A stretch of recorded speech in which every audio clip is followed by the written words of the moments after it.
You get one chance and one chance only.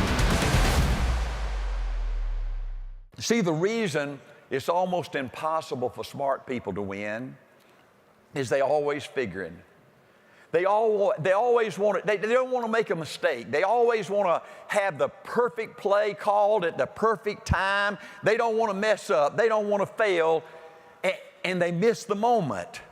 If you want to be somebody and you go out there and find something you can believe in like A.L. Williams, and you show up to work and you fight, and is it going to be easy? No. Are you going to want to quit every dadgum day? Are you going to have problems? You know, one of my theories about winning the free enterprise system is the first year and a half, everything you touch turns to crap, right? So you're going to have over 1 million reasons to quit if you will accept that, right? But the difference in a winner and a loser is the winner don't quit. Ain't that wonderful? Let me give you an unwritten law. See, I don't know anybody that ever made straight A's that ever did anything. See, you can be too smart. I had lunch with Truett Cathy this year, the founder of Chick-fil-A. He said, Art, we were talking about this. He said, I proudly graduated from the 4th grade.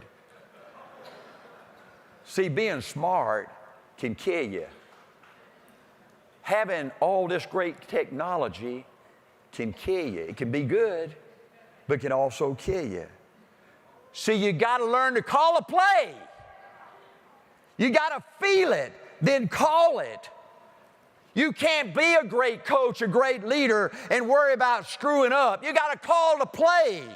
Now listen, folks, my first 2 years in this business, I wanted to quit and go out and get a good job every day. My ego was crushed every day. All I heard was no, no, no thank you. No, no, I don't want any. No, I changed my mind.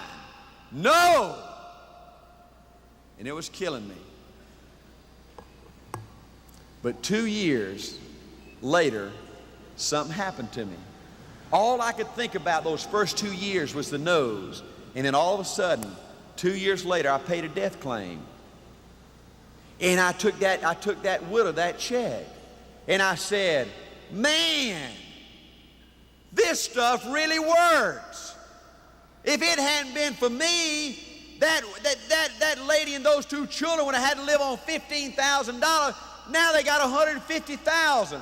Thanks to me and my concept and my business and my toughness, they got a fighting chance. I like Art Williams. Everybody looks at him and says, well, he can't do it. He can't do it. But all he does is goes out and does it. So see, another group of people I think it's almost impossible for these people to win, and that's pretty people. Almost impossible for pretty people. Now, I'm not talking about pretty on the outside. I'm talking about pretty on the inside. You show me a man, and it's sort of sad now, folks, but you show me a man or woman now that grows up with a silver spoon in their mouth. You know, their folks had a lot of money, and they spoiled them a little bit and all that. See, most of those kind of people, folks, they don't have it inside. They don't have the ability to get out there and slop it up. And before you become somebody, you're going to be challenged like you can't believe. See, the difference, number one, in a winner and a loser is the winner don't quit.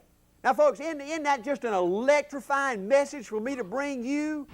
I looked at my income. I was making money. I came in this thing with $1,000 in my teacher's credit union. 2.5 years later, part-time, and I'd accumulated $42,000. My folks didn't ever have money like that. I didn't know nobody ever had any money like that. But I couldn't appreciate the dadgum money I was making because I kept worrying about the no's. I kept worrying about the rejection. I stayed upset all the time. Then all of a sudden I said, all you can do is all you can do. All right, dadgummit, you can't do no more than all you can do. You can't buy the program for people out there, right? You can't pay the dadgum premiums for them, right? I mean, I used to go in a home, and I can talk, right? Right?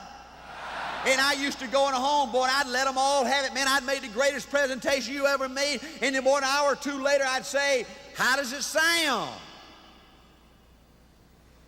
And they kept saying, no. And I'd put that old smile on my face.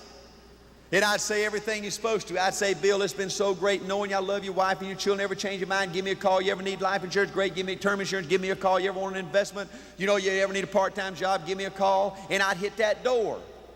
And before I hit that door, I was already criticizing myself. I said, Art, you are such a dud. Why didn't you say this? Why didn't you answer this way? Won't anybody buy from you? Why don't you just admit it? You're a dud. Throw in the towel and go back coach football for a living. But then 2 years later, I said, Art, you've been thinking all wrong. You ain't no dud. You making money, right? You got term insurance, right? You got a good mutual fund program, right? You ain't no dud. All you can do is all you can do.